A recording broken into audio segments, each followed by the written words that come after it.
Soc Montserrat Vendrell, directora general de Biocat. Biocat és l'entitat que té com a missió potenciar i promocionar la biotecnologia i biomedicina a Catalunya.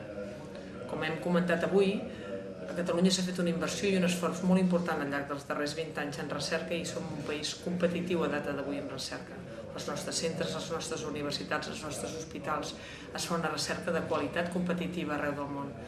El que hem de tenir molt clar és com d'aquesta recerca en traiem serveis i productes que en beneficin als ciutadans. En el camp, per exemple, de la biomedicina, clarament hem de ser capaços de transferir i transformar la recerca que fem en nous sistemes de diagnòstic, en noves teràpies. A casa nostra ja hi ha moltes iniciatives en aquest àmbit, petites empreses biotecnològiques que estan portant projectes endavant, però hem de realment potenciar al màxim la cultura de la transferència, eliminar barreres tant des de l'administració com des de la mateixa cultura de les institucions, les universitats i els centres, perquè clarament si volem reinventar el model econòmic sobre el qual basar el nostre creixement, i parlem d'un creixement, d'una economia basada en coneixement, hem de ser capaços d'alliberar aquest coneixement que ja s'està generant d'una manera eficient per arribar al mercat.